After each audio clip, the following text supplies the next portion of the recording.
Bonjour à tous, ici Laurent Braillard pour International Reporter. Nous sommes aujourd'hui avec Xavier Moreau. Bonjour Xavier. Bonjour Laurent. Alors c'est une interview un peu particulière parce qu'on va parler justement du livre de Xavier Ukraine, Pourquoi la Russie a gagné, donc qui est sorti il n'y a pas très longtemps. Voilà, donc bon, je ne vais pas rappeler qui est Xavier, je pense que tout le monde connaît Xavier Moreau pour son travail avec Stratpol depuis des années de réinformation, etc. Alors Xavier, donc c'est pas évidemment votre premier livre. Il y a eu bien sûr le fameux Ukraine, pourquoi la France s'est trompée. 2015. Donc c'est une sorte de continuation, si je comprends bien. C'est la suite en fait. J'ai repris les choses là où je les avais laissées en revenant sur quelques thèmes historiques que je n'avais pas traités ou que j'avais traités de manière pas complètement, on va dire. Et j'ai pensé que c'était intéressant, notamment sur la Pologne. J'ai creusé davantage l'héritage polonais en fait dans cette crise. Mais sinon en fait oui, ça démarre quand on s'est rencontrés, c'est-à-dire en novembre 2015 à Donetsk. À Donetsk. Alors, on va quand même retourner en arrière un petit peu. J'ai creusé un peu le sujet. J'ai pas mal de questions. Je vais me faire aussi un peu l'avocat du diable. Donc, ma première question, j'ai relevé une petite citation de votre livre, qui est page 29. Et vous dites, 9 ans après Maïdan, l'Ukraine n'est toujours pas une nation. Alors, ça m'a interloqué, ça pose question. Pourquoi, selon vous, l'Ukraine? Parce que finalement, on nous bassine sur l'Ukraine, ce pays, démocratie, etc. La résistance héroïque. Bon, voilà. Alors, pourquoi l'Ukraine, finalement, n'est pas une nation? Il y a deux modèles de nation. Il y a, je dirais, le modèle français, russe, chinois, anglais. C'est-à-dire que c'est un peuple, un territoire, un État et une durée. Et la durée est très importante dans cette définition. Donc, c'est-à-dire que c'est une construction progressive pour aboutir 1000 ans après pour les Russes, 1500 ans après pour les Français, à ce que nous sommes aujourd'hui. Avec toutes ses défauts et ses qualités, c'est un peu la définition que donne Ivan Ilyin. Et il y a une définition, je dirais, germanique, qui est la définition des discours à la nation allemande de Fichte au moment des invasions napoléoniennes, puisque c'est Napoléon en fait qui génère notre pire ennemi, la Prusse et ensuite le Deuxième Reich, donc qui est fondé sur la race et sur la langue. Et finalement, donc beaucoup de nationalismes du XIXe siècle se fonderont sur cette vision, sans en avoir pour autant la profondeur, parce que quoi qu'on puisse critiquer le Second Reich et le Troisième Reich, qui finalement je dirais presque la continuité, quoi qu'il arrive, il y a une existence, du peuple allemand incontestablement, il y a un accomplissement. Alors ça finit franchement très mal, mais globalement ça existe. Or, l'Ukraine n'est ni l'un ni l'autre, c'est-à-dire qu'il n'y a aucune profondeur historique. La réelle indépendance, c'est le décembre 1991, et depuis, il n'y a rien. Il n'y a pas de peuple, il y a une mosaïque de peuples qu'on a essayé d'unir, soit d'exterminer une partie, en leur imposant des modèles totalement différents. Je dis ça à la fois Stepan Bandera et Lady Gaga. Et donc il n'y a pas de volonté finalement de vivre ensemble. D'ailleurs on le voit aujourd'hui, il y a la majorité de la population essaie de s'en aller pour ne pas participer à ce qui est censé être une guerre de défense. Par contre, est-ce qu'on ne pourrait pas parler plutôt, parce que par exemple en 1918 quand même ils ont créé deux républiques, l'Ourne et la Zourne, donc la République populaire d'Ukraine et la République populaire occidentale d'Ukraine. Donc est-ce qu'on ne pourrait pas plutôt parler de nation galicienne? Je pense que oui. D'ailleurs, dans mon livre précédent, j'avais dit que plutôt que ukrainisation forcée, il fallait parler de gallicisation forcée, parce que le projet, donc parmi les deux projets qu'on essaie d'imposer au peuple d'Ukraine, il y a le projet occidental, donc qui est un projet LGBT compatible. Encore une fois, c'est Lady Gaga, et il y a le projet galicien qui est nécessaire pour les Occidentaux, parce que sinon il n'y a pas de force, et s'il n'y a pas de force, vous pouvez rien faire, vous pouvez pas obliger les gens à faire ce que vous voulez. Donc, et donc, il y a le projet galicien. Donc, effectivement, d'ailleurs, je n'exclurais pas que à la fin du conflit, finalement, ce qui reste de l'Ukraine, ce sera l'ouest, la Galicie, Volhynie, donc autour de Lvov, Jitomir. Finalement, on retourne en 1918-1919. C'est ça. Et ça, je pense que les Russes pourraient, si c'est démilitarisé, je pense que ça serait très bien pour les Russes comme zone tampon, Pour l'Union européenne, s'il existe encore, ce sera un État balte de plus, c'est-à-dire impuissant économiquement et humainement. Donc, pour les Russes, c'est tout à fait gérable. Si vous regardez d'ailleurs les tableaux qui avaient été fournis par Olivier Bruyé dans le site Les Crises en 2014, on voyait les rapports de richesse, qui consomme la richesse de qui. L'Ukraine consommait la richesse du Donbass pour commencer, et ensuite de toute la zone industrielle et portuaire, qui pour le grand malheur des Occidentaux est russe, la Nouvelle-Russie. Donc quand il restera que les Carpates, ça ne devrait pas poser un problème, la masse critique ne sera plus suffisante, et il y aura le mouvement qu'on observe de toute manière dans les pays baltes, c'est-à-dire il y aura dès que les enfants ont 18 ans, ils partent étudier ou travailler. Enfin, il restera quand même quelques problèmes quand même internes, même en Galicie, parce que comme vous savez, il y a les minorités hongroises. Ouais. Je pense que quand je parle donc de l'ouest de l'Ukraine, je considère que les 150 000 Hongrois ont rejoint la mère patrie hongroise, la partie roumaine aussi, et donc il restera vraiment ce qui est apparu en 1918, la République occidentale d'Ukraine. La zone. Et voilà, donc avec leurs héros Petlura, Bandera, mais si vous voulez, quand vous n'avez plus la taille critique ni humaine, ni économique, ni militaire, encore une fois, que les pays baltes commémorent à chaque année ou plusieurs fois par an les SS, les Russes, ils sont pas contents, mais globalement, c'est pas une menace pour la Russie. L'Ukraine, telle qu'elle était il y a 2 ans, oui, était en train de devenir une menace. La bandérisation de l'Ukraine était une menace pour la sécurité de la Russie et des Russes et des russophones vivant en Ukraine. Mais une fois que il restera plus que la partie galicienne, honnêtement. Alors ça amène ma deuxième question. On est déjà à la page 45. Et qui découle de ce qu'on vient de dire. Donc, je vous cite, « À la fable de la persécution du dialecte ukrainien par Staline et les soviétiques, les bandéristes ont ajouté celle de l'Holodomor. » Alors, c'est quand même, surtout pour les Occidentaux, assez obscur.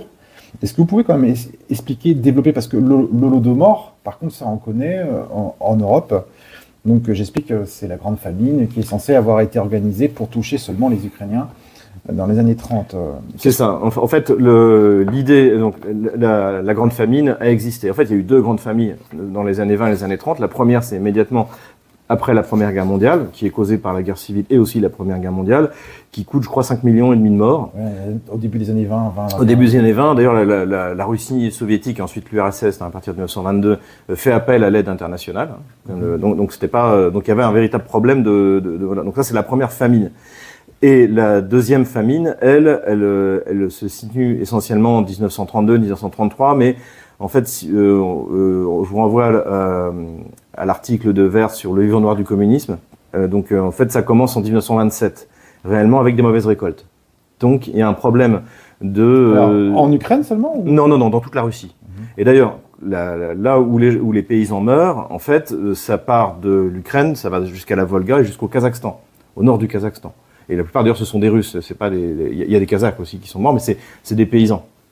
C'est des paysans qui meurent. Donc pourquoi est-ce qu'ils meurent? Donc il y a des mauvaises récoltes. Staline s'est opposé en fait à la nouvelle politique économique de Lénine à l'époque.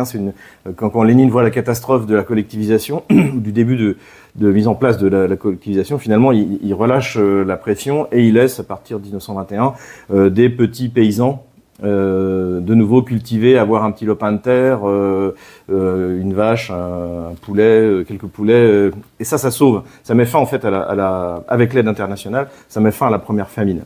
Et Staline, lui, ça lui plaît pas du tout parce que c'est pas du tout le projet bolchevique tel qu'il doit être. Le projet bolchevique, c'est la collectivisation, c'est-à-dire les. Oui, donc il y avait la NEP de Lénine. Voilà, la NEP de Lénine, et d'ailleurs c'est Staline qui mettra fin à la NEP. Et donc il y a à la fois des mauvaises récoltes, un aspect idéologique, et aussi parce que Staline veut industrialiser à tout prix, donc il a besoin de main-d'œuvre pour exploiter les forêts russes, pour vendre le bois, pour acheter des machines-outils. Il a besoin en fait on est parti dans l'industrialisation forcée, qui va fonctionner. Si l'URSS, voilà, si l'URSS aligne plus de chars de meilleure qualité que l'Allemagne en 1941, c'est bien parce qu'il y a tout d'un coup un effort industriel qui s'est. Donc voilà, juste pour la question, donc il y a pas du tout l'intention d'éliminer les Ukrainiens. Je pense. Alors, d'où vient ce mythe de l'Holodomor finalement? En fait, je dirais les Ukrainiens considèrent qu'ils sont pas stupides. Enfin, en tout cas, les bandéristes sont pas stupides. Ils savent très bien qu'on vit dans un monde où faut se faire plaindre, où faut gémir pour obtenir de la sympathie et du soutien. Donc, expliquer que les Russes auraient commis un génocide. Contre les Ukrainiens. Donc, quand je rappelle, génocide, c'est-à-dire que vous délibérément, vous voulez détruire une partie de la population que vous avez vous-même définie ethniquement ou même juridiquement. Voilà. Il y a une volonté de détruire une partie de la population. Or, il y a nulle part chez Staline une volonté de détruire la population ukrainienne, qu'il a lui-même fondée.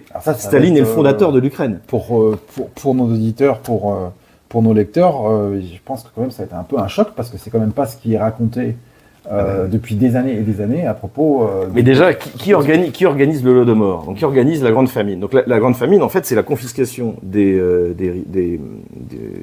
comment dirais-je, des produits agricoles, des produits des récoltes, pour nourrir les villes, et pour les exporter, pour obtenir du cash et pour acheter des machines-outils. Or, donc, c'est-à-dire que tous ceux à qui l'on prend de force, on confisque les récoltes, c'est les paysans. Donc, on pourrait parler à la limite de classocide, et en plus, on ne le fait pas pour les tuer. Et ce qui se passe aussi après, c'est ça aussi qui a donné des images extrêmement choquantes, c'est que ces malheureux paysans qui meurent de faim essaient d'aller vers les villes, puisque c'est les villes qui ont récupéré. Et à ce moment-là, on leur interdit d'aller vers les villes. Donc vous avez des gens qui meurent sur les routes en essayant de rejoindre les villes pour être nourris. Donc le moment est catastrophe, c'est d'une dureté. Alors pourquoi les Galiciens, qui eux ne sont pas dans cet espace, non, ils sont pas, se plaignent, enfin ces bandéristes. Mais si vous voulez, il faut voir que en Galicie, d'ailleurs notamment le fondateur donc de cette république imaginaire ukrainienne à Kiev, donc en 1917, ensuite 1918, Grouchevski, il finit sa vie en Union soviétique et il est heureux parce que Staline, Kaganovitch et Lénine ont créé l'Ukraine. Et je crois qu'il meurt en 1926 et on a sa correspondance. Il a réalisé son rêve parce que ukrainisation forcée. Donc on force les gens dans les universités à apprendre l'ukrainien, notamment. Alors côté URSS. Côté URSS, c'est la première. C'est interdit. Oui, voilà. Les Polonais eux sont beaucoup moins sympathiques. Mais en gros, de 1922 à 1932, il y a une ukrainisation forcée. Et je cite les textes de Staline. Et Staline, quoi qu'il arrive, considère que l'ennemi c'est le chauvinisme grand russe, puisque c'est lui qui a empêché l'apparition des langues régionales. Donc, il encourage le biélorusse, l'ukrainien, le tadjik, en fait, il donne un alphabet aux langues d'Asie centrale qui n'en avaient pas, l'alphabet cyrillique adapté. Donc, en fait, ce que fait Staline, c'est que il veut encourager les nationalités. D'ailleurs, il était commissaire aux nationalités à l'époque de Lénine, c'est-à-dire ministre des nationalités. Et il n'est pas du tout opposé aux nationalités. Simplement, en 1932, il se rend compte que il y a un courant national bolchevique à l'intérieur de l'Ukraine, donc avec des gens comme Chomsky, comme Krylovoï, qui aujourd'hui sont célébrés, ont leur monument en Ukraine. Donc, parce que les bandéristes sont pas anti-bolcheviques. Ils aiment bien les bolcheviks quand ils sont nationaux bolcheviques. Et ça la dérange pas. Et pour Staline, en fait, il pense qu'à ce moment-là que ça va trop loin, et donc il arrête l'ukrainisation forcée. Et quand vous arrêtez l'ukrainisation forcée, ça ne veut pas dire qu'il interdit l'ukrainien, ça ne veut pas dire l'ukrainien reste une langue officielle, etc. Mais en fait, quand vous avez le choix entre parler russe, quand vous êtes en plus c'est la langue parler une langue universitaire, scientifique, littéraire, etc. et parler un dialecte qui n'est même pas stabilisé, qui n'est toujours pas stabilisé, évidemment que naturellement les gens se remettent à parler russe et donc l'Ukraine redevient russophone. Mais je cite d'ailleurs un fameux dissident Kravchenko, donc qui dans les années 40 écrit I choose freedom, j'ai choisi la liberté. Et je le cite, il raconte ses études à Kharkov où c'est la catastrophe. Et même lui qui parle ukrainien dit mais en fait on peut rien étudier parce que cette langue n'est pas du tout adaptée aux études scientifiques, etc., etc. Donc c'est pour ça que effectivement imaginez dire que Staline a voulu génocider les Ukrainiens, c'est absurde, c'est lui qui les a créés. C'est lui qui les a créés. Et d'ailleurs, vous regardez, et quand vous regardez qui dirige l'URSS et l'Ukraine, la République socialiste soviétique d'Ukraine au moment de l'Holodomor, vous avez un Géorgien, qui d'ailleurs s'est entouré de Géorgiens. Vous avez à la tête du Parti communiste polonais, ukrainien, jusqu'en 1938, donc où c'est la fin, c'est les purges staliniennes à partir de 38, c'est un Polonais, Yuri Kossior. Donc ceux qui organisent les systèmes de répression, il y a beaucoup de Polonais également.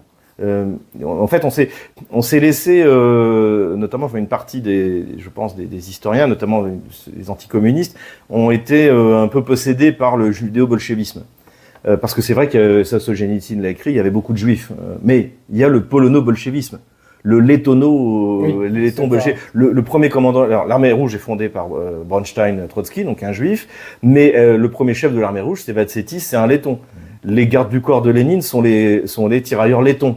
Donc en fait, faut bien comprendre, la révolution bolchevique, c'est un soulèvement des minorités contre la Russie et contre les Russes. Et c'est rendu possible parce que, comme l'avait rappelé Vladimir Poutine, l'élite du peuple russe, de ses officiers, de ses cadres, de son aristocratie, de sa noblesse, est sur le front contre les Allemands.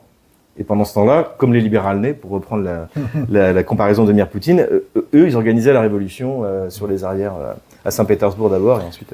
Alors, on était dans un premier chapitre, donc là, on va complètement qui s'appelle « Mythes et réalités fondatrices de l'Ukraine et du Donbass et de la Pologne ». Et là, on va passer au chapitre 2. Donc, on va faire un saut dans le temps, et je vais vous citer sur... donc là, on est après le Maïdan. Avec la bénédiction de Kiev, les Azovtsi ont imposé à Kharkov, ou comme à Mariupol, leur pouvoir mafieux absolu. Alors, pour le néophyte, mafieux, mais pourquoi Azov quel est le rapport, là, ici, entre ces Azoviens, Azovtsi, bandéristes, etc., et ce pouvoir mafieux? Qu'est-ce que vous vouliez dire par là? En fait, si vous regardez ce qui s'est passé à Mariupol, en fait, Mariupol, c'est d'ailleurs, alors vous allez peut-être me contredire, mais je crois qu'on devait être d'accord là-dessus. C'est vraiment la première intervention d'Azov en tant qu'unité constituée. C'est la répression, c'est un massacre qui a sans doute fait autant de morts que celui d'Odessa le 2 mai, qui a lieu le 9 mai. Mais on en a moins parlé. Et donc en fait, c'est là qu'Azov intervient pour la première fois. Donc c'est pas la guerre, c'est de la répression contre les civils. Azov, et pour moi c'est fondamental, ça explique leurs échecs militaires récents sur le front, c'est avant tout une unité de représailles, mais vraiment au sens propre. Et donc Azov s'installe donc à Mariupol. D'ailleurs vous écoutez Biletsky, le fondateur à l'époque, il est très fier de. Donc lui il est de Kharkov. Il est de Kharkov. C'est lui le fondateur d'Azov et il est très fier de ce qu'ils ont fait à Mariupol. Et avec la complicité de l'oligarchie locale, notamment de Akhmetov, donc le plus puissant des oligarques ukrainiens, eh bien ils tiennent la ville en coupe réglée parce que la ville est russe. C'est une ville russe. Et donc, ils ont des armes et tous les pouvoirs. Et évidemment, à partir de ce moment-là, ils font régner la terreur, y compris au sein des forces de l'ordre. Et ils rackettent, ils viennent racketter au nom de Bandera, ils viennent racketter les sociétés, les sociétés privées, les sociétés, voilà, exactement. Donc c'est vraiment de la mafia. Et même les forces de l'ordre ont peur d'eux. Et c'est la même chose qui se passe à Kharkov. Alors à Kharkov, la situation est un peu différente, c'est-à-dire qu'ils avaient un maire, Kernes, donc qui lui a été assez courageux parce qu'en plus Kharkov je crois que c'est la première ville à se soulever en fait. Oui. Mais elle est réprimée extrêmement fortement mais cela dit il y a un homme qui arrive à apaiser les choses, c'est Kernes, donc qui est un juif aussi et qui essaie qui fait des déclarations en disant les habitants de Kharkov seront jamais les ennemis de la Russie, etc. Donc il essaie de maintenir un équilibre. Il manque de se faire assassiner, sans doute, enfin en tout cas c'est ce qu'il dit, par le ministre de l'Intérieur de Poroshenko, l'Arménien Arsène Avakov, et donc, il va se faire soigner en Israël d'ailleurs. Et juste en aparté, Azov fait partie c'est une unité du ministère de l'Intérieur, voilà, et dépend donc d'Avakov, le protecteur d'Azov, c'est Avakov. Et donc à la mort de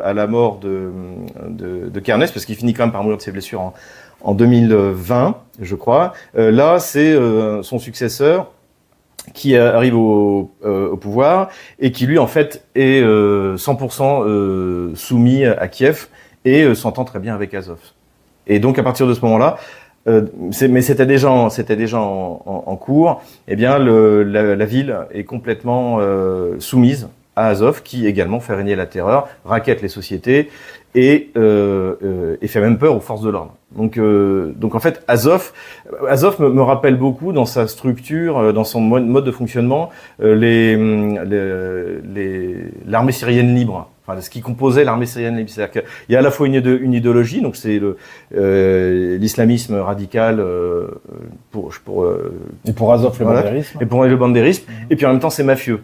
Donc et on a vu ça également, ce modèle-là au Kosovo. C'est-à-dire que par exemple, Hakim Tachi, c'est à la fois un chef mafieux, et puis derrière il y a une idée d'islam radical, bon, auquel je pense que avant tout un mafieux. Je pense que l'islam n'a pas grand-chose à voir. D'ailleurs, quand on regarde aujourd'hui au Kosovo, c'est avant tout un État mafieux. C'est pas. Alors évidemment, comme l'Ukraine aujourd'hui, ça peut servir de refuge à différents mouvements radicaux, dont les mouvements islamistes, hein, mais globalement, c'est avant tout de la mafia. Donc, pour aujourd'hui, il faut voir. Alors, Azov a été détruit plusieurs fois depuis le début de l'opération militaire spéciale, donc il se recompose. Déjà qu'ils n'étaient pas très bons militairement, c'est de plus en plus mauvais. Alors, là, je vous reprends parce que en Europe, on les a présentés quand même comme l'élite de l'élite. Ah oui, tout à fait. Kraken aussi également, qui est pris en la suite à Kharkov pour organiser la répression, on les représente pour l'élite de l'élite. Alors, il y a des unités banderistes qui sont une élite militaire, je le nie pas, je dis pas que tous sont... mais Azov, quand on regarde ses prestations, encore une fois, par exemple, il y a des bataillons de représailles qui font vraiment la guerre dans le Donbass en 2014, en 2015. Vous les connaissez mieux que moi. Mais Azov, ce qu'ils font, c'est Mariupol, en fait. Et ils se vantent d'avoir fait Chirokino, mais en fait, bon, c'était une zone donc grise. Donc ils n'étaient pas à Debaltsevo. Non. Ils n'étaient pas dans les grandes batailles. Ils étaient à Mariupol et ils faisaient régner la terreur. Et c'est une unité de représailles à 100%. Et c'est ce qu'ils font également à Kharkov. Et c'est pour ça que d'ailleurs aujourd'hui, donc en revanche, j'ai pu interviewer 4 Azovtsés au moment de la bombardement de la prison où ils étaient à Elenovka. Donc il y a une vidéo d'ailleurs sur notre site. Et en fait, j'ai interrogé ces 4 gamins sur leur motivation. Déjà il n'y a pas de travail. Les 4 étaient tous de Nouvelle-Russie. Il y en avait Dniepopetrovsk, Odessa, Mariupol et un 4e, je me souviens pas. Et je leur disais mais pourquoi vous allez et en fait, déjà ils veulent appartenir à une unité d'élite, ce que je peux comprendre parce que j'ai eu leur âge. Prestige, etc. Voilà, leur âge. Ensuite, on était mieux payé. Vous êtes dans un pays où il n'y a pas de travail. Oui. Et puis vous avez tous les droits. Donc là, je les voyais un peu penauds parce qu'ils n'avaient pas une arme dans les mains. Mais c'est sûr que si j'avais rencontré à Mariupol et qu'ils avaient une arme dans les mains, ils m'auraient peut-être parlé avec moins de respect. Oui, donc en fait, il y a ça aussi. C'est-à-dire que vous proposez à un jeune un bon salaire, le prestige d'une unité soi-disant d'élite et tous les droits. Eh ben, si vous voulez, c'est quand même assez motivant. Si vous n'avez pas d'éthique personnelle ou la morale chrétienne, par exemple, pour vous limiter, vous avez bien l'intention d'en profiter. Donc c'est ça le fondement de le recrutement. Et Azov est avant tout une unité de représailles et de bataillon d'arrêt pour forcer les gens, pour forcer les malheureux soldats ukrainiens qui ont envie de se replier, à rester sur leur position. Donc c'est ça Azov. On en parle d'ailleurs plus beaucoup. Oui. Bielski a disparu. Je suis abonné à son canal Telegram. Il n'y a plus rien depuis le mois d'octobre dernier. Alors, à votre avis, ça c'est très intéressant. Mais pour quelle raison? Parce que quand même, ça a été un député de la Rada. Ouais. Il a été le créateur de Azov. Il a participé, avant qu'Azov soit créé, à la répression de la République populaire de Kharkov qui avait été proclamée le 3 ou 4 avril 2014.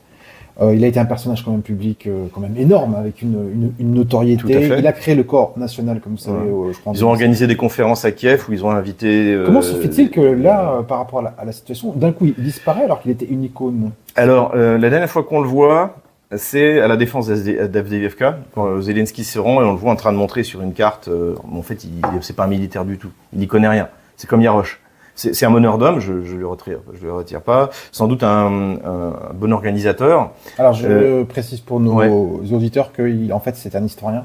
Oui. Et il a fait comme nous. Voilà. Enfin bref, c'était la parenthèse. Oui, tout à fait. Donc je pense que c'est un idéologue. Mais c'est pas un chef militaire. Et donc je pense que il n'a pas trop sa place sur le front. Mais là, sa disparition et le fait l'absence de messages depuis octobre, je me demande s'il est pas mort. J'ai aucune information, mais vous pouvez vérifier sur son canal. Quelque part, il s'était voulu un peu le Bandera quand on parle. Ah oui, c'était vraiment. Il avait de l'ambition. Il avait de l'ambition. Il n'avait pas été réélu. Il n'avait pas été réélu à la Rada. puisqu'en fait il avait été élu avec le soutien de Poroshenko. Ils ont fait rentrer pas mal de bandéristes dans le Parlement. Bataillon, oui, voilà, il y a eu le premier Parlement post-Maïdan est très bandérisé. D'ailleurs, le retour des accords de Minsk se passe très mal pour le ministre des Affaires étrangères de l'époque. Yarosh veut quasiment le tuer, quoi. Mais après, donc je vais dire que le Parlement se recentre, on va dire, tout est relatif. Et donc ils disparaissent on va dire, de la vie politique officielle, comme Svoboda d'ailleurs. Svoboda a été sorti de une grosse érosion de ce parti qui pourtant était très puissant. Mais parce que finalement, même à l'ouest de l'Ukraine, on n'a pas envie de faire la guerre. Vous voyez aujourd'hui, j'ai vu que Aviano-Frankovsk, donc là on est dans le cœur du bandérisme. Ah oui, carrément. C'est officiel, il y a un avis de recherche qui est lancé sur 30 000 ouklonistes, c'est-à-dire ceux qui refusent de se rendre à la mobilisation réfractaire. Et on est au cœur du bandérisme. Donc en fait, finalement, personne n'a envie de se battre pour l'Ukraine, parce que ça n'existe pas. Alors on va passer à la question suivante. On passe au chapitre 4, parce que bon voilà, je leur dirai après, pour comprendre, il faudra vraiment que vous achetiez ce livre parce qu'il y a vraiment beaucoup d'informations. Là, on va sauter donc au chapitre 4 sur un sujet alors sur la guerre en elle-même. C'est comme ça que se définit le chapitre. Donc on est finalement en 2022, 23 et 24. J'ai noté une citation intéressante qui me paraît très intéressante. Je vous l'ai dit, je vous cite. Boris Johnson, qui mit fin aux négociations à Kiev le 9 avril 2022, donc dit « Nous ne signerons rien du tout avec eux et nous ne ferons que les combattre. Cette décision prise par Washington et Londres change le cours de l'opération militaire et ses objectifs. C'est désormais une guerre entre l'OTAN et la Russie sur le territoire ukrainien. » Alors, ma question, bon, bien sûr, nous ici, on a conscience que c'est une guerre, on parle de troupes de l'OTAN, etc. On sait que la Russie met une guerre contre l'OTAN, mais en France, en Occident, notamment par rapport aux dernières déclarations de Macron, etc., non, ça n'existe pas. D'ailleurs, on est assez critiqué sur cette histoire de troupes otaniennes, etc., qui viennent... Otano-kieviennes. Alors pourquoi, en fait En fait, c'est simple, c'est-à-dire que l'Ukraine a perdu la guerre très vite, malgré le fait que la Russie est attaquée en infériorité numérique. Et je cite les chiffres de l'OTAN ou les chiffres ukrainiens eux-mêmes. Il y a un article qui sort avant le début de l'opération militaire spéciale, je crois autour du 15 février, donc dans Défense Express, qui est le magazine, qui est le journal du complexe militaire-industriel ukrainien, donc contrôlé par le ministère de la Défense. Un grand article très nationaliste, donc on voit Zelensky, Zaloujny, et ils annoncent 420 000 hommes prêts pour arrêter l'invasion russe, puisqu'on parle déjà à l'époque de l'invasion russe. Donc on est avant le début de l'opération militaire spéciale. Et selon les données de l'OTAN, il y a, au début de l'opération militaire spéciale, un contingent russe de 160 000 soldats. Le chiffre bouge autour de 150, 160. Plus les républicains. Plus les républicains, donc 20 000 a priori de ce qu'on en sait. Donc la Russie attaque à 1 contre 2, voire contre 3. Malgré ça, elle s'empare en 2 mois de la totalité des rivages de la mer d'Azov. Elle prend Mariupol, le deuxième port ukrainien et le premier port industriel. Donc elle s'empare en 9 jours de la ville de Kherson. C'est-à-dire que les troupes partent de Crimée, font 100 km vers le nord-est, et l'armée ukrainienne est vaporisée. Et ils prennent la ville de Kherson. Melitopol. Voilà. Ils prennent Melitopol. Ils prennent Melitopol sans combat. Ils prennent Berdiansk sans combat. Et ils s'emparent de Kherson, donc de l'autre côté du Dniepr. Ils franchissent le Dniepr. Encore une fois, en partant de Crimée, ils franchissent le Dniepr. En 9 jours, ils ont pris la ville de Kherson. Alors, à cette date-là, c'est une opération spéciale, c'est les Russes contre les Ukrainiens. C'est ça. Et le problème, c'est qu'en fait, les Occidentaux sont focalisés sur Kiev, en s'imaginant que avec un corps expéditionnaire du côté de Kiev, qui fait entre 20 et 30 000 hommes, la Russie a l'intention de prendre d'assaut une agglomération de 3 millions d'hommes. Et ça c'est complètement stupide. Je pense, alors ça, j'en parle pas dans mon livre, mais je pense que c'est lié aussi à l'influence allemande, notamment des généraux allemands de la Deuxième Guerre mondiale qui ont énormément influé sur la doctrine de l'OTAN, c'est-à-dire, par exemple, Halder considérait, ou Manstein considérait qu'il fallait prendre la capitale et qu'après la guerre était terminée. C'est ce qui s'était passé en Pologne, c'est ce qui s'est passé en France en 40. Et ils étaient focalisés là-dessus. Et c'est d'ailleurs pour ça que Halder, contrairement aux ordres que lui a donné Hitler, qui disait faut aller au sud parce qu'on a besoin des ressources, et Hitler avait raison. Il a envoyé l'essentiel des troupes à Moscou en se disant on va prendre Moscou et après la guerre est terminée. Mais alors pourquoi Johnston, parce qu'on sait qu'il y a eu un tour de négociation à Minsk début mars. À Minsk, à Istanbul. Quel est l'intérêt de l'OTAN de venir annuler ces négociations? D'ailleurs, le SBU assassine l'un des négociateurs qui s'appelle Denis Kiriev. Tout à fait. Mais quel est leur intérêt ici, et surtout le Royaume-Uni? Parce que bon, l'Allemagne, on pourrait peut-être presque comprendre, parce que son intérêt pour l'Ukraine est très ancien. Ça. Mais le Royaume-Uni et les États-Unis. Alors là, je vais vous donner, il y a différentes explications. Bon, déjà, pour moi, Londres et Washington font un bloc.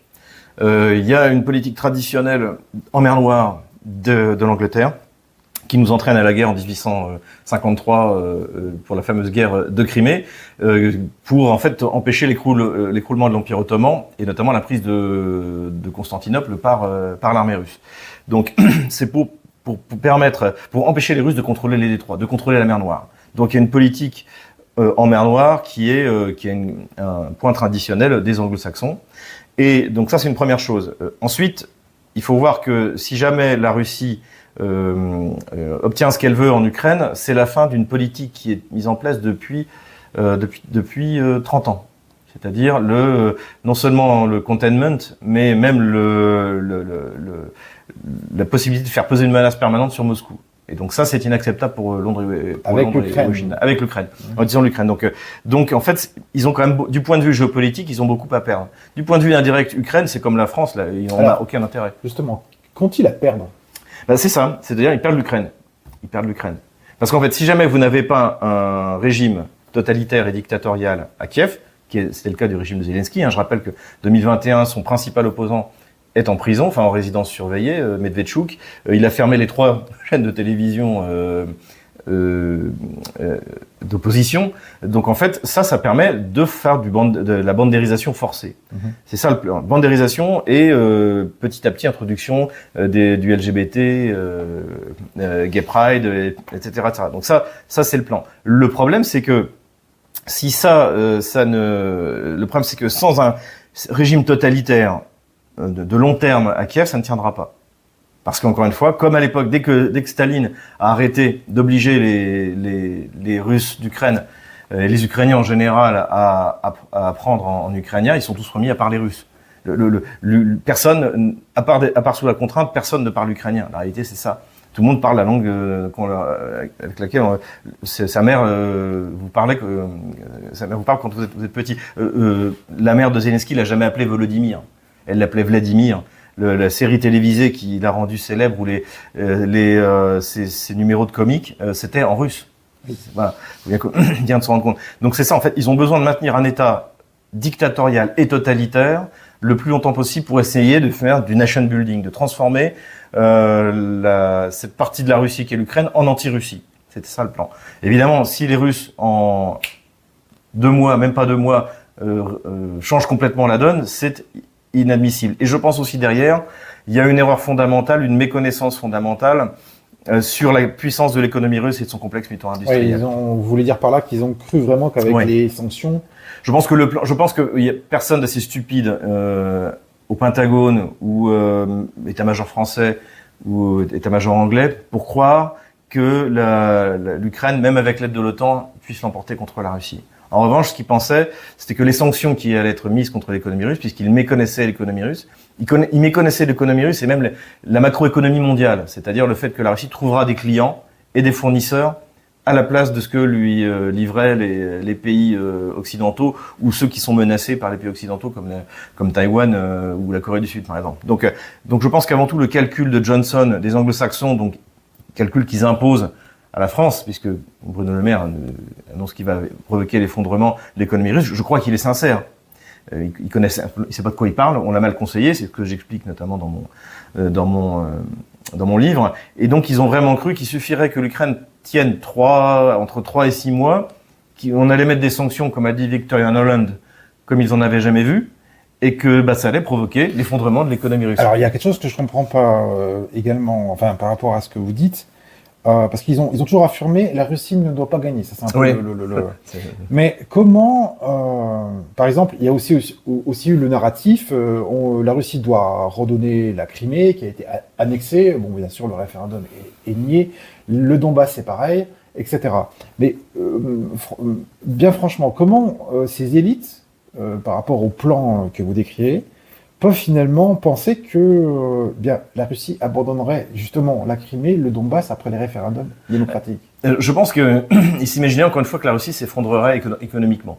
Et que donc elle pourrait... Et le but anglo-saxon, c'est de provoquer donc un effondrement économique, une catastrophe démographique. Alors pour l'instant, c'est pour ça que c'est un problème pour Washington, c'est que non seulement c'est pas une catastrophe démographique parce que les pertes sont tenables, mais surtout la Russie va gagner plus de 10 millions d'habitants. Et les territoires parmi les plus riches. Enfin, elle a déjà d'ailleurs gagné. Oui, elle a déjà gagné. Il y a eu 2 millions de passeports qui ont été donnés depuis le début de l'opération militaire spéciale. Plus la Crimée, le Donbass. Plus la Crimée. Donc en fait, pour l'instant, c'est pas du tout le plan. Mais il y avait aussi un autre objectif, si vous me permettez, oui. C'est la destruction de l'économie européenne. Et ça, Washington a gagné. Alors comment les Européens, bien sûr, ne le voient pas ça? Ça, si vous voulez, c'est la relation au sein de l'Occident collectif, comme disent les Russes. J'aime beaucoup cette expression, je l'utilise maintenant.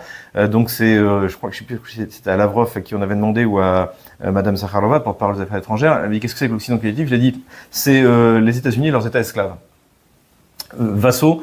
J'aime pas le terme vassal parce que vassal, il y a un respect mutuel et des devoirs de part et d'autre. Or, Là, c'est pas le cas. Washington n'est pas un suzerain. Ils pillent les industries. Ils ont pillé Alstom. Ils mettent en place des élites corrompues dans tous les pays pour exercer ce piège. On a plutôt affaire à des satrapies en fait. Et donc en fait, ça ne pose aucun problème pour Washington qui a mis en place des élites qu'il souhaitait en France, en Allemagne, de leur faire prendre des décisions qui vont contre leurs intérêts. Par exemple, je prends le cas de l'Allemagne qui elle était très liée à la Russie, un très important partenaire politique, le Nord Stream.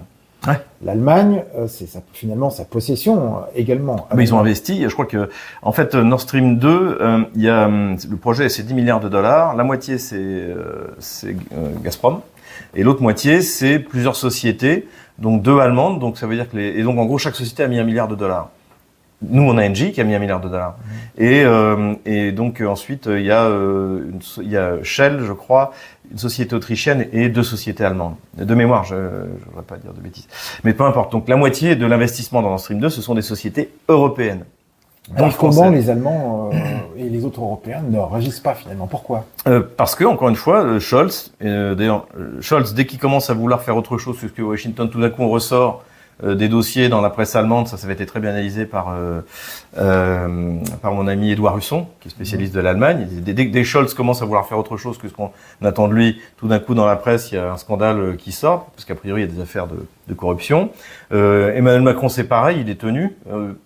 Ça a été, je crois que c'est dans le média ou dans Blast, il a sorti un programme où on se demande où sont passés les millions de Macron. Comment a-t-il pu travailler chez Rothschild et avoir tout perdu? Et puis il y a des tas d'autres moyens de faire du chantage sur Emmanuel Macron. Donc en fait, il est visiblement complice dans l'affaire, dans ce que le député LR Marleix a appelé le pacte de corruption sur Alstom dont je viens de parler. Donc tous ces gens-là sont tenus et ne travaillent pas pour la France. Donc leur faire prendre des décisions contre la France, contre l'Allemagne pour Scholz, ça leur pose aucun problème. Est-ce que finalement on ne pourrait pas faire un parallèle avec les coalitions que organisait la perfide Albion, l'Angleterre, contre l'Empire napoléonien? Ça ressemble assez.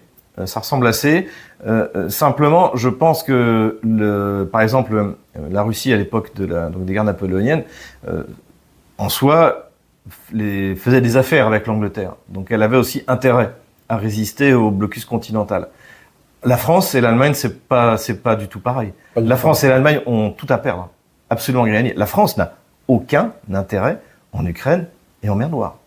Et le grand succès de Washington, je voyais encore la déclaration de Marion Maréchal Le Pen il y a 2 jours, c'est de faire en sorte que non seulement le gouvernement prend des décisions qui vont contre l'intérêt de la France, mais tous les grands partis d'opposition, alors moins Mélenchon maintenant, faut le dire, prennent des décisions qui vont contre l'intérêt français, notamment du point de vue énergétique. Si on a eu les boulangers dans la rue, c'est à cause de l'augmentation du prix de l'énergie. Alors que, je rappelle, et Vladimir Poutine l'a rappelé, l'opération terroriste contre Nord Stream 1 et 2 a partiellement échoué. Puisque chaque Nord Stream, c'est 2 tuyaux, et qu'un des tuyaux de Nord Stream 2 est utilisable. Il a juste besoin d'être certifié par Scholz. Donc il suffirait que Scholz le décide, et il y a 28 milliards de mètres cubes qui vont de nouveau pouvoir circuler par des gazoducs, donc pas cher. En plus, il n'y a plus de pays de transit. Et donc, ça peut redonner un coup de compétitivité à l'économie allemande, à l'économie française. Et pour l'instant, il n'en est pas question. Et là, contrairement à Nord Stream 1, qui avait été bloqué au début du conflit parce que les systèmes, les pompes étaient canadiennes, il y avait des sous-ensembles canadiens, donc les Canadiens avaient mis des sanctions. Là, c'est 100% technologie russe. Demain, on peut relancer un des tuyaux de Nord Stream. Et la question va tout de même se poser parce que les Ukrainiens ont annoncé qu'ils ne reconduiraient pas le contrat de transit du gaz par l'Ukraine vers le nord de l'Europe. Il y a plus le tuyau vers la Pologne est fermé par les Polonais. Donc, à mon avis, le début de l'année prochaine, au sujet du gaz, va devenir intéressant, d'autant plus que, et on voit que en ce moment, ces derniers jours, les Russes bombardent les réserves de gaz. À l'ouest de l'Ukraine, il y a des grandes réserves de gaz, et c'était notamment un moyen de financement pour l'Ukraine, qui proposait de stocker une partie du gaz qui allait être consommé en Europe. À mon avis, il n'y aura plus de capacité de stockage. Donc là, il y a des choses qui vont se jouer autour du gaz. À un moment ou à un autre, il faudra prendre une décision. Alors, est-ce que Scholz et Macron vont aller jusqu'au bout ? C'est-à-dire, tant pis, sacrifier le... Là, on parle presque de suicide de l'Europe. C'est un suicide économique. L'Allemagne s'est suicidée. Et c'est pour ça que je dis que c'est quand même... pour Washington, c'est déjà une demi-victoire. C'est-à-dire que l'économie n'est pas contre la Russie. Contre la Russie, c'est une défaite cuisante et humiliante. Mais contre l'Europe, c'est une victoire. BASF a migré à la fin de l'année dernière. Donc, ce monstre qui était un pilier de la grande industrie allemande chimique a migré aux États-Unis parce que l'énergie est moins chère.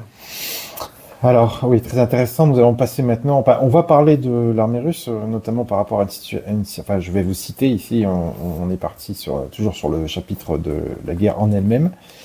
Et donc, vous dites, pour le général français Michel Yakovlev, l'armée russe est une armée de pauvres types commandés par des imbéciles. Pierre Servant anticipe, quant à lui, un effondrement du corps expéditionnaire russe.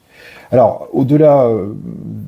des commentaires que vous allez faire sur cette citation, corps expéditionnaire. Là, cette citation, cette appellation m'interloque beaucoup. Oui, elle était pas mal utilisée. D'ailleurs, même moi, j'ai fini par... Parce que corps expéditionnaire, ça veut dire qu'on envoie oui, un contingent dans un pays lointain, etc. Comment vous commentez justement la prestation donc justement de ces généraux, que souvent vous appelez Gamelin, oui. Et leur analyse justement de cette armée russe. C'est par exemple pourquoi je les appelle Gamelin, parce que l'historiographie française est très douce avec Gamelin, alors que c'est quand même le père de la défaite. Même. Et d'ailleurs, je crois qu'il était appelé l'enfant chéri de la défaite à la fin des années 40. Mais ça n'empêche quand il publie un livre en 1948, lui aussi, comme le général allemand explique qu'il avait raison, donc Servir, ça s'appelait Servir, comme celui du général Pierre de Villiers d'ailleurs, même titre. Et donc Gamelin, c'est quoi ces gens-là ?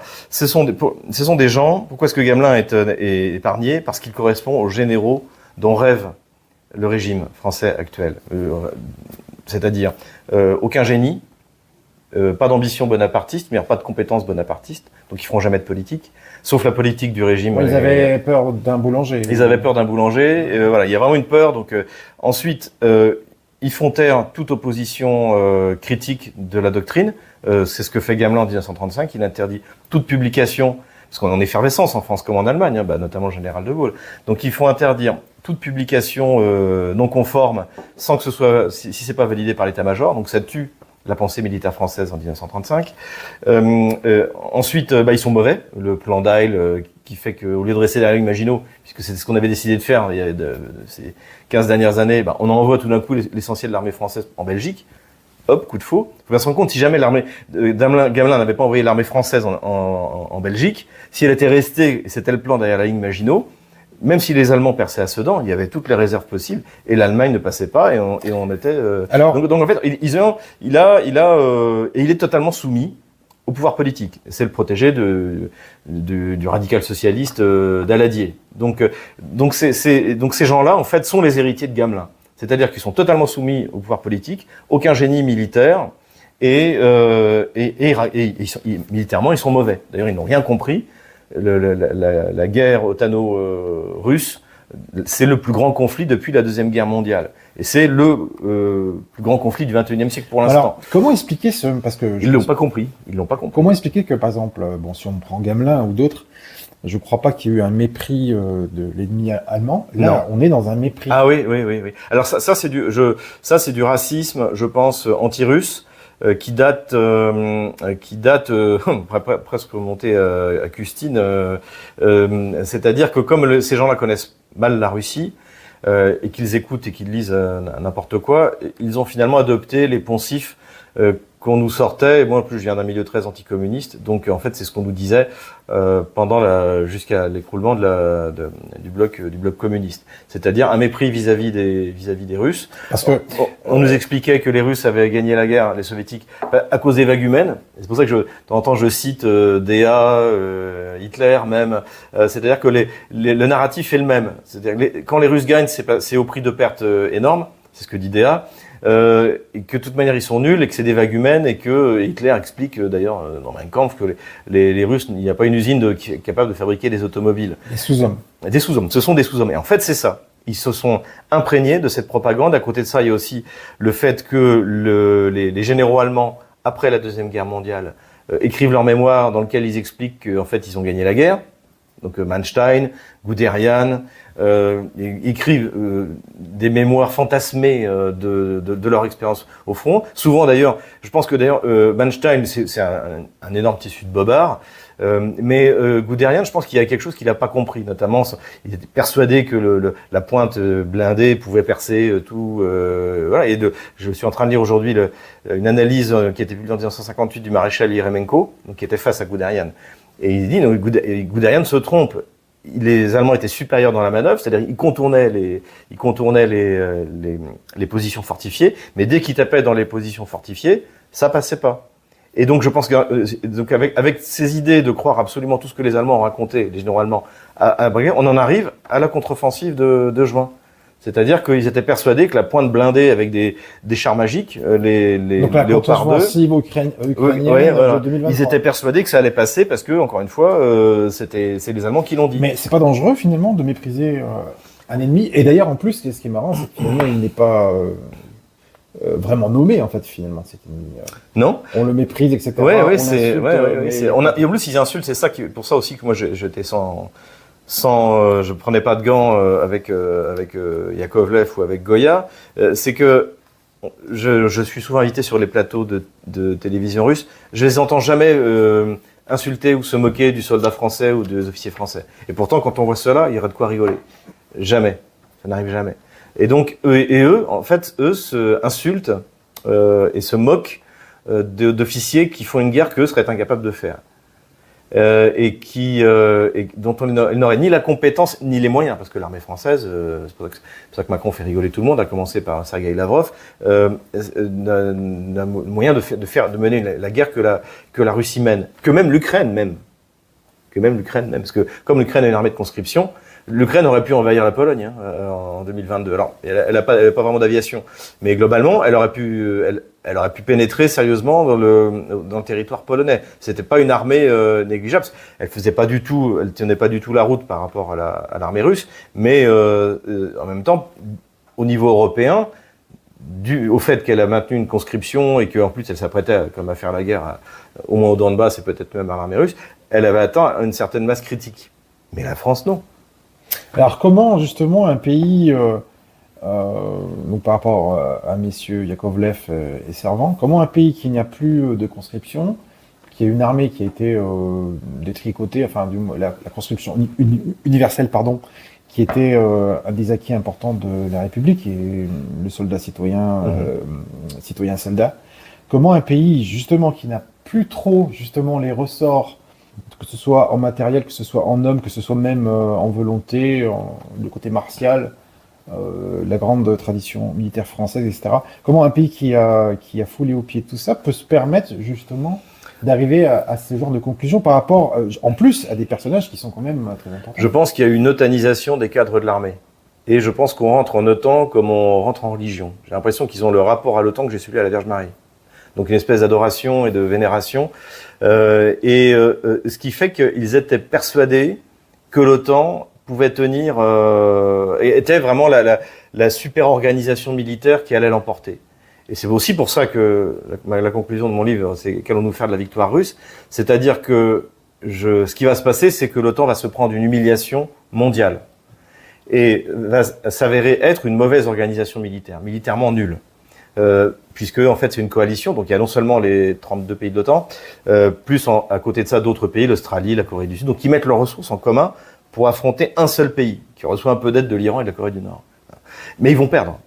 Et donc je pense que c'est aussi pour ça le traumatisme qu'on voit arriver et les déclarations de plus en plus hystériques de quelqu'un comme le général Yakovlev, ou Richoux, ou Trinquant, qui racontent de plus en plus n'importe quoi, parce que c'est tout d'un coup leur foi absolue dans l'OTAN qui est en train de s'écrouler. Ils s'aperçoivent que, du point de vue militaire industriel, ils sont nuls, leurs armes ne sont pas datées, sont trop chères, et puis finalement, même si elles sont trop chères, elles sont pas forcément meilleures que les armes russes. Il est clair aujourd'hui que les chars dernier modèle américains, allemands, sont moins bons que les chars russes. Et en plus, que 20 tonnes de plus. Est-ce qu'on peut pas dire que l'OTAN finalement était une erreur historique? On se rappelle quand même que l'Alliance Atlantique est créée en 1947. Elle a été créée dans une optique de guerre froide et de défense, défense par rapport à l'URSS. Qui, à mon avis, était justifiée d'ailleurs. On savait pas trop ce que voulaient faire les soviétiques. Bon, au fur et à mesure, je pense que. Alors, à quoi sert aujourd'hui l'OTAN et pour ces pays? C'est un système de contrôle politique de l'Europe par Washington. Oui, non, ça n'a plus rien à voir avec l'OTAN. Ça n'a plus rien à voir avec. Et c'est ça en fait la grande. On commémore donc le 24 mars, c'était les 25 ans du bombardement de la Serbie. Et il faut bien se rendre compte d'une chose, c'est que c'est la première défaite de l'OTAN sur le champ de bataille. Parce qu'après 78 jours, j'étais à l'armée à l'époque, je me disais, on va voir ce qu'on va voir. Je crois que l'Allemagne avait mis 12 divisions, dont 2 divisions de SS, pour battre contre les Serbes. Ils ont échoué. Donc, on va voir ce que nous, ça va donner. Sauf qu'on n'a pas vu ce que ça a donné, puisqu'on n'y est pas allé, et que finalement, Milosevic a obtenu, après 78 jours de bombardement, ce qu'il avait demandé avant les bombardements, les accords de Rambouillet. Donc c'est la première défaite militaire de l'OTAN. Et ça, je pense que personne ne l'a vu, personne ne l'a compris, et je cite d'ailleurs dans mon bouquin, je cite au niveau de la capacité de l'incapacité de la France à tenir une guerre de haute intensité, le rapport parlementaire qui est fait le 17 février 2022, donc une semaine avant le début de l'opération militaire spéciale. Mais dans ce rapport, ça je le dis pas dans mon livre, mais dans ce rapport, il y a également donc des interviews qui sont faites par 2 parlementaires plutôt compétents, un de LR et un de la République en marche, je sais pas comment ça s'appelle maintenant. Et en fait, ils interviewent notamment des généraux de l'armée de l'air. Et il y en a un qui sort et qui dit, par exemple, le conflit du Kosovo a montré qu'on peut gagner une guerre sans envoyer de troupes au sol. Et ce qui est faux. C'est les Serbes qui ont gagné la guerre. Après, ils ont perdu grâce à la corruption des élites serbes et monténégrines. Mais en soi, l'OTAN n'a pas gagné la guerre. Après 78 jours, il faut écouter le colonel MacGregor pour les anglophones, c'est ce qu'il a dit. Au fur et à mesure, ils cherchaient des cibles, on n'avait plus rien à bombarder, donc ils sont mis à bombarder les usines de lait, les infrastructures civiles qui n'avaient aucun but militaire, parce qu'en fait, ils savaient plus quoi bombarder, parce que les Serbes ne capitulaient pas. Et l'OTAN a eu peur. D'aller affronter les Serbes sur leur territoire, que ce soit au Kosovo ou sur les territoires serbes. Parce que les Serbes, c'est des sacrés soldats. Ils se souvenaient peut-être que les Serbes avaient libéré leur pays eux-mêmes. C'est ça. Je pense que ça laissait pas que des souvenirs apaisés. Donc, imaginez que l'OTAN, qui en plus est à un niveau de puissance incomparablement plus fort que celui d'aujourd'hui, et où la France avait encore d'ailleurs une armée de cons, parce qu'on pouvait fournir du volume. Si on n'a pas osé attaquer les Serbes en 1999, est-ce que vous croyez qu'on va aller attaquer les Russes? L'armée la plus puissante du monde, qui a 2 ans d'expérience, et ça c'est les fuites des rapports français, secret défense, qui ont fuité dans Marianne, qui a atteint un niveau de compétence avec une capacité d'amalgamer les nouvelles recrues avec celles qui ont plus d'expérience, du matériel adapté, enfin tout ce que nous disons depuis 2 ans, qui en fait, et on aperçoit finalement dans les états-majors, que ce soit au Pentagone ou l'état-major français, en fait, on pense correctement la guerre, et ceux qui viennent parler sur les plateaux soit mentent, soit en fait ne comprennent rien. Un peu des deux. Et donc en fait, c'est ça la grande révélation, c'est que l'OTAN, du point de vue militaire, c'est nul. Alors ça, évidemment, ça va être un choc psychologique. Je pense qu'il faudra des assistances psychologiques, des gens comme le colonel Goya ou le général Yakovlev ou Trinquant ou Richoux qui ont été 100% otanisés, qui ont toujours cru, et pour eux, ça va être vraiment, je pense, un choc, la défaite de leur ordre je sais pas comment ça s'appelait, leur ordre monastique otanien. Finalement, enfin bon, c'est un peu l'historien de la Révolution qui parle. Est-ce qu'on pourrait pas les comparer plus à des généraux comme Jean Léchelle, qui était commandant de l'armée de l'Ouest, qui était un général politique, un acteur Soubise. Un acteur de théâtre qui finalement avait aucune compétence militaire, mais qui était des politiques. Ouais, tout à fait. Bah, c'est ça, en fait, c'est à l'époque de Louis XV, il y avait Soubise, on se moquait le général de Gaulle, d'ailleurs, et qui disait que les Français préféraient toujours Napoléon à Soubise. Bah, c'est ça, je pense qu'on a affaire à une nouvelle génération, donc, qui a atteint des postes encore une fois, par flagornerie, parce qu'aussi, il donnait les mensonges que l'élite politique voulait avoir. Et alors, j'espère que, précisément, la défaite va entraîner un bouleversement politique et militaire. Comme on a eu, par exemple, 1870, Sedan, chute de Napoléon III. Il semble quand même qu'ils réagissent, parce qu'il y a eu la dernière loi de la programmation militaire en août 2023. Ils veulent l'extension de l'effectif français, l'extension de la réserve, extension de l'âge des réservistes jusqu'à 70 ans. Là, ils veulent... il y a le problème de la poudre. Le corps nu à canon. Voilà, ils veulent relancer une production de poudre de 1200 tonnes. Ils ont annoncé ça récemment. Il semble qu'ils veulent lancer un second porte-avions. Ça va être un très très grand débat sous Chirac et Sarkozy. Donc, ils semblent quand même avoir réagi un peu. Moi je me méfie. En soi, pour la France, c'est les effets bénéfiques, c'est-à-dire qu'on va redevenir, si jamais ils tiennent leur parole, parce qu'il faut en même temps, il y a une crise de la dette française, et traditionnellement, le ministère de la Défense sert de variable d'ajustement, puisque les militaires, comme disait le maréchal de Macmahon, ne sont courageux que sur le champ de bataille. Donc, il n'y a pas un chef d'état-major qui va démissionner parce que on aura baissé les budgets de la défense. Ça n'existe pas, ça. Et donc on va voir si ça. Mais sinon, c'est vrai que le fait d'être de nouveau souverain dans la production de poudre à canon, le fait d'augmenter les cadences de production donc c'est ce qui tient un bon test pour les Césars, qui sont une très bonne arme. Ça, c'est plutôt bien pour nous. Je préférerais ceux qu'on produise, on les garde pour nous. Mais en soi, pour le complexe industriel, pour lequel j'ai travaillé, je suis plutôt content. Mais le problème, c'est qu'on ne résout pas des problèmes de fond. Pourquoi est-ce qu'on n'a pas livré des Leclerc? Parce qu'on n'en fabrique plus. Oui. Il n'y a plus de ligne de production du Leclerc. À la place, on fabrique le VBCI. Et c'est un très bon véhicule aussi, à roues. Mais le problème, c'est que les Russes, eux, ils peuvent fabriquer à la fois des BMP, des BTR, des chars, différents types de chars. Et surtout, en produire énormément. Nous, on ne peut pas. Donc, pour l'instant, on n'a rien résolu. Et en fait, la loi de programmation militaire retarde. Quand vous regardez, ça même le général Michel Yakovlev avait été obligé de le dire, quand vous regardez, en fait, il y a un rééchelonnement de la livraison des nouveaux matériels. Donc c'est pas, une fois de plus, et tout ça parce qu'en fait, une partie du budget de la défense part en Ukraine. Donc, parce que là, ils annoncent quand même que le budget sera passé de 32 à 69 milliards d'euros et que jusqu'en 2027... ou même 2030, je me souviens plus, il y aura un total de 400 et quelques milliards. Oui, on va voir s'ils y sont et surtout on va voir où vont aller le matériel, parce que où ils peuvent trouver tout cet argent, parce que finalement, avec la dette que la France a. C'est ça, la dette. Et la question, c'est qui va acheter qui va acheter notre dette, tout en plus qu'on a confisqué les actifs russes. Donc effectivement, je recommande la dernière vidéo de Marc Touati sur la dette française. Aujourd'hui, on emprunte à 2,5%, c'est pas rien. Donc sur le budget français, la dette c'est 50 milliards d'euros.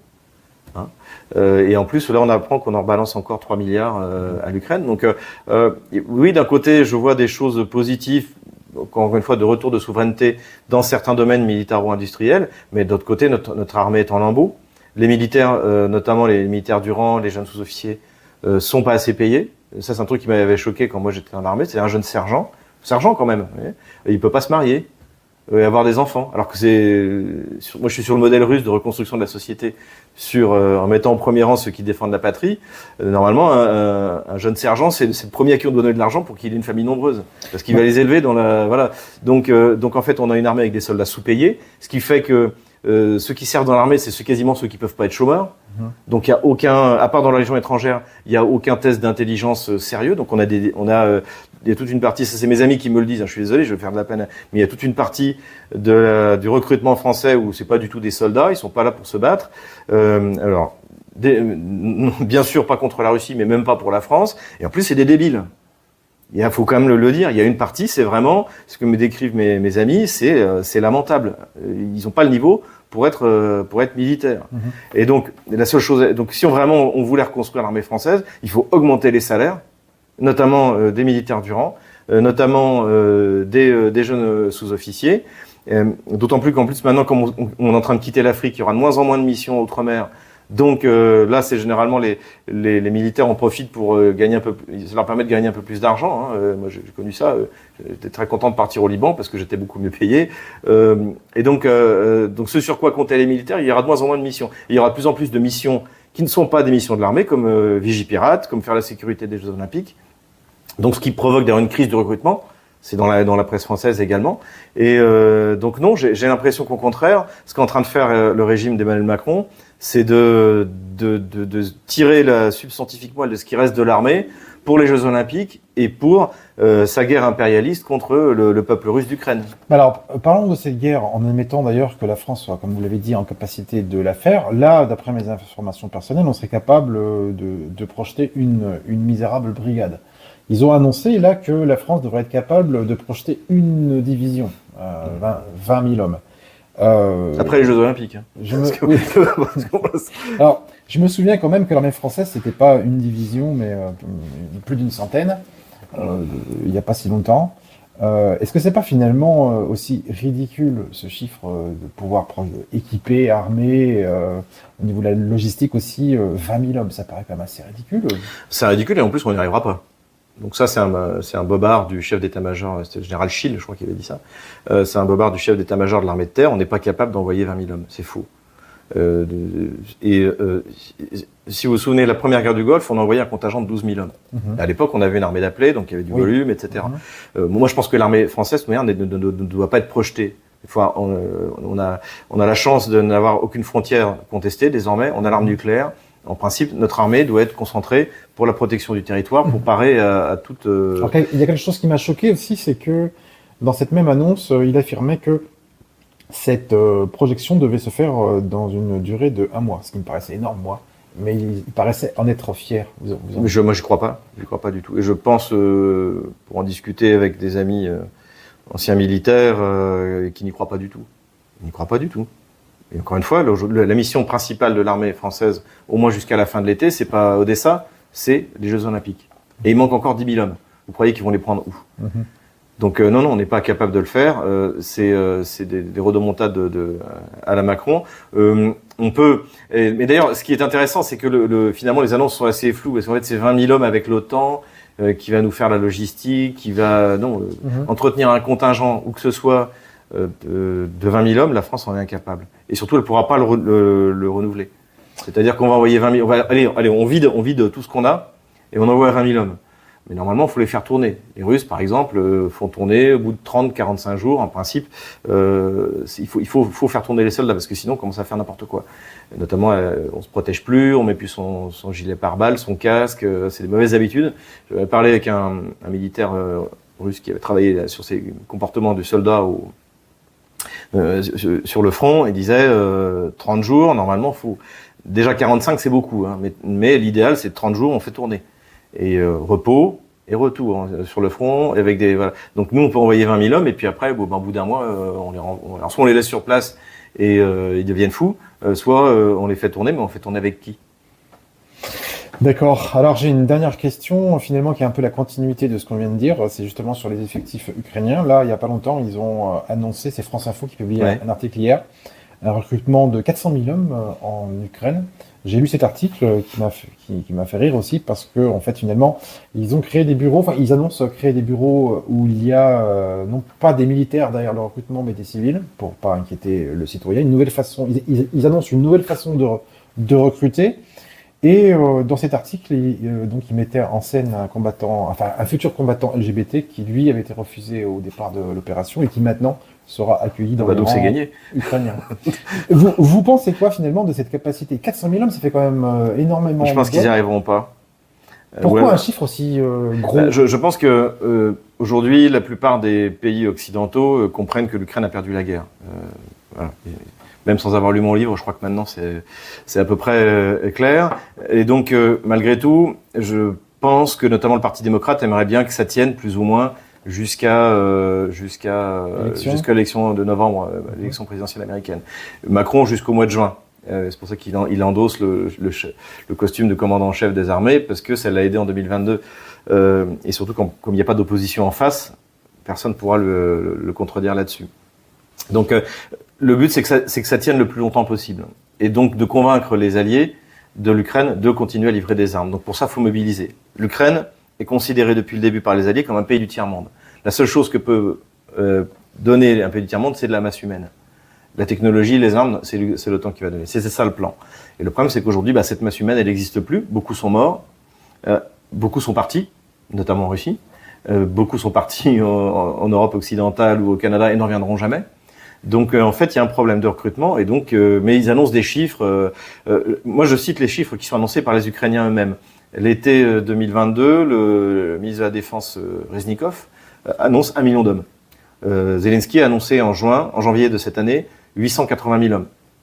C'est peut-être vrai, mais le fait est, c'est que, en tout cas, même s'ils arrivaient à lever ça, ce sera des soldats d'extrêmement mauvaise qualité. Alors comment? Et qui tiendront pas le front. 400 000 hommes, quand même, c'est énorme. Ça veut dire que derrière, il faut les habiller, les équiper, les nourrir, les former. Donc, il faut des énormes finances, là, quand même. Oui, et je pense que c'est aussi ça le but, c'est de continuer à pomper, parce qu'en plus, ça enrichit des tas de gens en Ukraine.